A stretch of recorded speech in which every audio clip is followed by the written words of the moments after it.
Bonjour, vous suivez Week-end du Web sur la chaîne YouTube La Teranga TV. Aujourd'hui, nous vous proposons les 7 femmes les plus influentes du Sénégal. Anta Babacar Ngom Bathily, élue la plus jeune chef d'entreprise 2017 à Genève.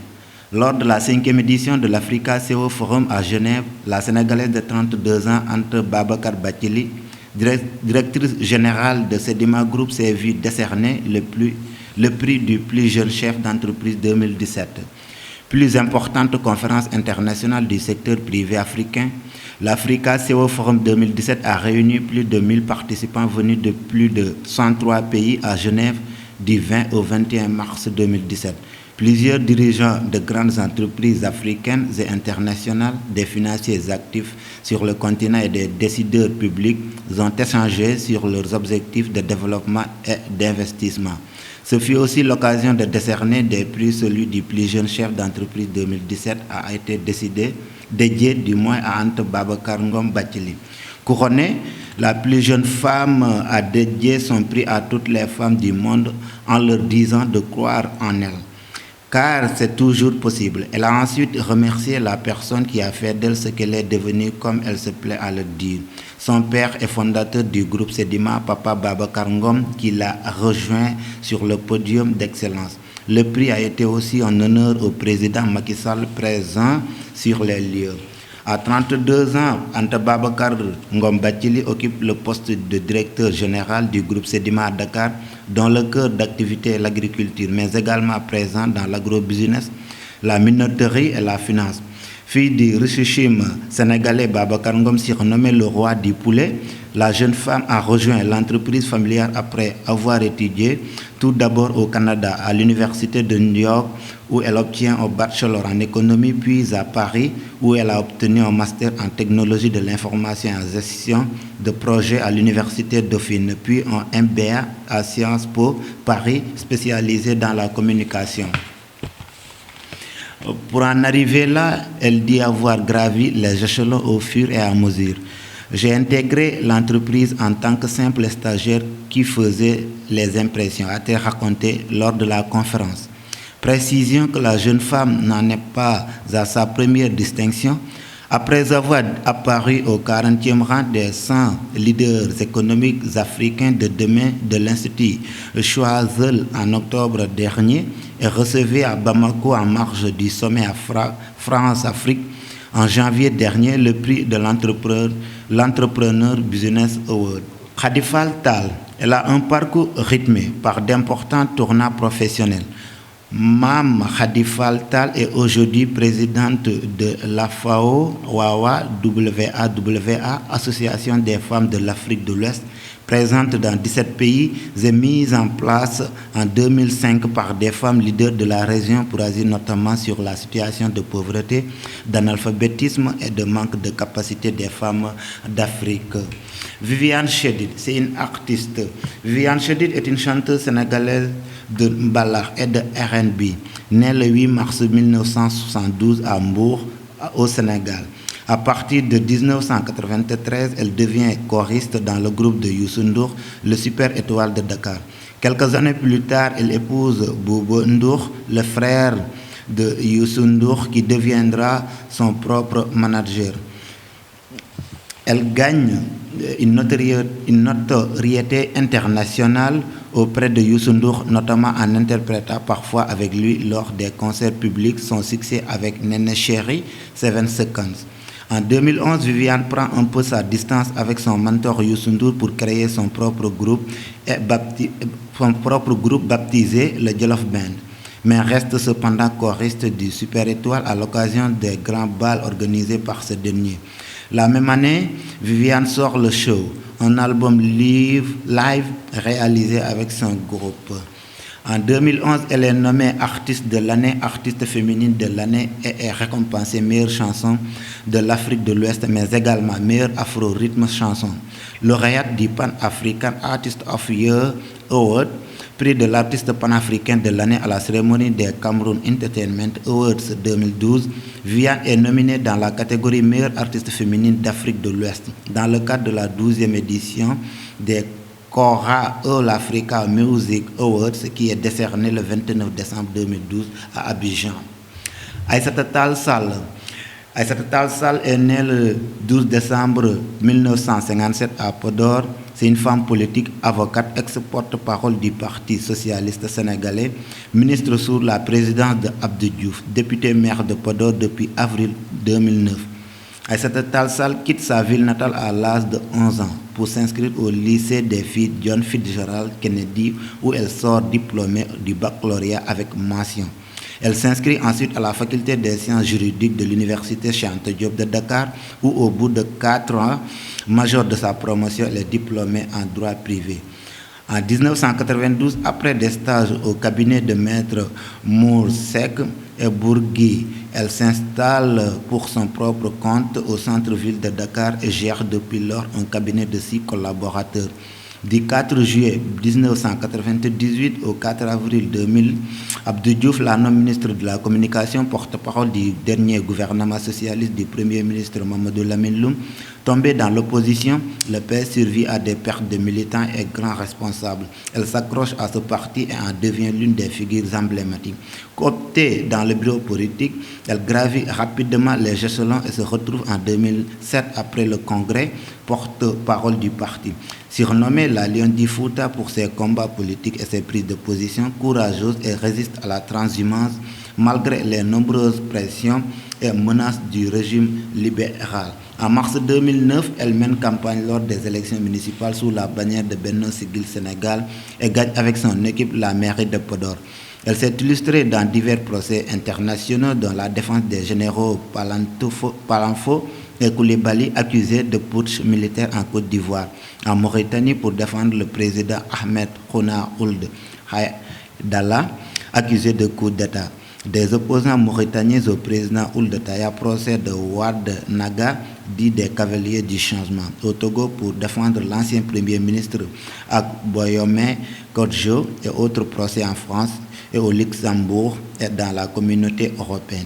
Au plan national, elle a été à la pointe de combat dans tous les procès des opposants au régime d'Abdoulaye Wade. De 2000 à 2010, ainsi Abdourahim Agne, Ibrahima Sène, Ahmad Dansokho, Jean-Paul Dias, Barthélémy Dias, Malik Noël Seck et d'autres personnalités du monde politique ont bénéficié de l'assistance juridique de Maître Aïssata Tall Sall. Mais sa plus belle défense a été celle de l'affaire du bateau le Joola, où elle a accepté, malgré son opposition sans concession à Abdoulaye Wade, de plaider pour son régime, accusé en France d'avoir fait sombrer le bateau. En mai 2006, Aïssata Tall monte les marches de Cannes en compagnie de Abderrahmane Sissako pour présenter la première du film Bamako où elle joue son propre rôle, celui d'un avocat qui défend son continent contre les dérives des institutions internationales. Aux élections législatives de juillet 2012, elle est élue sur la liste départementale de Benno Bokk Yakaar et siège à l'Assemblée nationale sous la présidence de Moustapha Niasse. Aïssata Tall Sall est mère de 4 enfants, dont des jumeaux. Marième Faye Sall, première dame du Sénégal. Madame Marième Faye Sall, première dame du Sénégal, est née à Saint-Louis, où elle a été éduquée dans le cycle primaire avant de s'établir avec sa famille à Diourbel. Quatrième d'une famille de 8 enfants, elle se spécialise plus tard dans l'électrotechnique en décrochant un baccalauréat technique pour continuer à l'Institut supérieur de technologie de l'université Cheikh Anta Diop de Dakar avec l'ambition d'y poursuivre une carrière en génie électrique. Elle décide après son premier enfant de se consacrer entièrement à sa famille. Descendante Peul et Sérère et ayant évolué en milieu Wolof, elle a été très tôt immergée dans les valeurs qui fondent aujourd'hui la stabilité multiethnique du Sénégal. Attachée à une vie de famille paisible, elle a réussi à faire l'unanimité autour de son humilité non feinte et de sa grande capacité d'écoute et de communication avec les couches pauvres de la population et les jeunes. La femme du président est fière d'avoir contribué aux côtés de son époux Macky Sall avant et durant la campagne électorale de 2012 et depuis l'accession de ce dernier à la magistrature suprême à faire avancer le Sénégal vers un nouveau creuset d'humanisme, de partage équilibré et transparent des opportunités au bénéfice des populations les plus déshéritées et vulnérables par des conditions adverses. La première dame du Sénégal, Madame Marième Faye Sall, dirige la fondation Servir le Sénégal. Amissar Fall, directrice d'Intelligence Magazine. Née à Dakar où elle fait ses études primaires et secondaires, Amissar Fall a par la suite rejoint Paris pour poursuivre des études supérieures à l'Université américaine de Paris, UAP. Passionnée par la communication, elle se lance dans la poursuite d'une double licence en communication internationale et en administration des affaires internationales. À l'époque, elle était la seule étudiante sénégalaise admise à l'établissement. Son dynamisme séduit l'administration de l'université qui décide de lancer une campagne de communication au Sénégal autour de sa personne dans le but d'inciter les jeunes compatriotes à la rejoindre. Je compte sur vous pour m'aider à hisser plus haut et plus loin le lourd drapeau du Sénégal. Vers la fin de ses études au sein de l'Université américaine Paris, une grande université qui regroupe plus de 100 nationalités et à peu près 1000 étudiants, elle décide de tenter sa chance aux États-Unis, au pays de l'oncle Sam. Madame Amissar Fall décroche un emploi dans une des plus grandes entreprises d'IT comme de responsable de communication chargée aussi de l'expansion des activités du groupe dans le Tri-State Area. Cela lui permettra de travailler à partir de New York avec d'autres États de la Côte d'Ivoire, de la côte est américaine, notamment le Connecticut, le New Jersey, mais aussi la Floride. En 2006, période à laquelle le président Obama se présente aux élections présidentielles et rencontre le candidat lors d'une conférence qui se tenait à New York. Inspirée depuis ce jour, elle est convaincue que le changement viendra des populations. J'ai compris que le changement n'intervient pas du sommet vers le bas, mais plutôt de la base vers le haut. J'ai compris qu'importe l'activité que je fais, il n'y aura rien de plus important que de le faire ici, chez moi, au Sénégal. J'ai pensé qu'il était temps de revenir au Sénégal. Par la suite, elle décide de retourner à Paris pour obtenir une maîtrise en communication globale. Son parcours suscitera là aussi l'intérêt de deux des plus grandes structures de communication européennes, Landor et Publicis. Fin 2009, elle décide de rentrer à Dakar pour s'investir dans le développement de son pays, convaincue que sa place se trouvait auprès des siens. Elle crée la société de communication pour accompagner des écoles et hôpitaux à élaborer des campagnes de communication efficaces. En 2009, elle organise le lancement de la coalition ASPD PNLP pour optimiser les efforts de lutte contre le paludisme. L'initiative enregistre un franc succès et son action permet de promouvoir une gouvernance participative au sein de l'établissement hospitalier. En 2010, elle lance Intelligence Magazine, convaincue qu'elle pouvait mener plus loin son action de sensibilisation. À la tête de ce magazine, elle organise la cérémonie de consécration inédite des 50 femmes sénégalaises, leaders d'exception, et la tournée du leadership féminin qui la conduira auprès des femmes rurales du Sénégal. Amissar aux pensées positives qui rêve d'aider les femmes à avoir un avenir plus radieux en faisant du renforcement des femmes et du leadership sa priorité, son combat. Elle défend les valeurs comme la citoyenneté, le patriotisme. Elle a organisé de nombreux événements citoyens comme la célèbre Grande Rentrée citoyenne. La patronne d'intelligence participe également dans l'éducation des jeunes en construisant des centres d'intelligence pour conscientiser les jeunes et leur permettre de réfléchir sur le développement de leur pays et l'Afrique en général.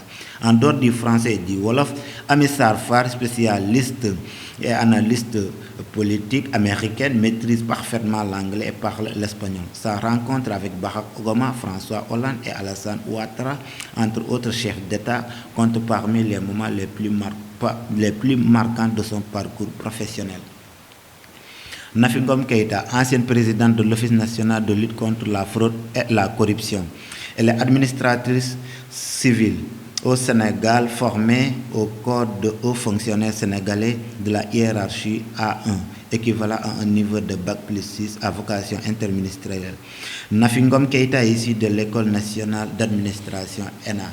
Nafi Ngom Keïta, ancienne présidente de l'Office national contre la corruption OFNAC, avait déploré publiquement le fait que les moyens ne soient pas donnés à l'OFNAC pour accomplir ses missions, révélant que les réunions de cette structure se tenaient à sa domicile faute de siège et de budget.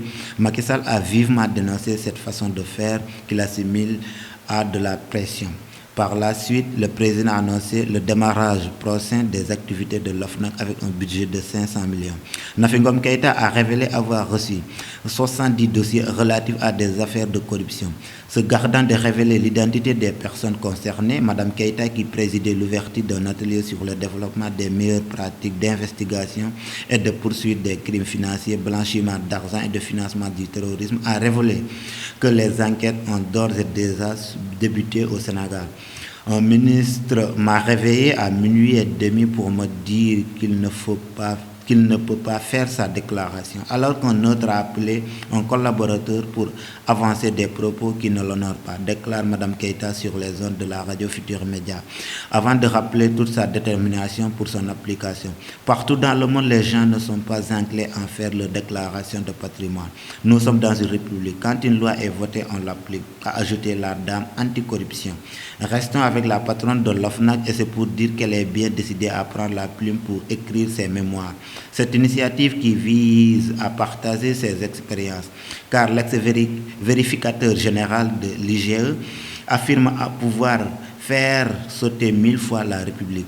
Si je révélais le tiers de ce que je sais, le Sénégal aurait sauté, mais il y a des informations que je garderai jusqu'à ma mort, déclare-t-elle lors d'une émission Le Grand Jury sur la RFM. Nafi Ngom Keïta se dit prête à mener le combat contre les campagnes de déstabilisation dont elle serait victime. Je dois faire le travail pour mon pays, pour les générations futures. Je ne négocie pas mes rapports, je ne négocie pas mes conclusions, dit l'ex-patronne de l'OFNAC.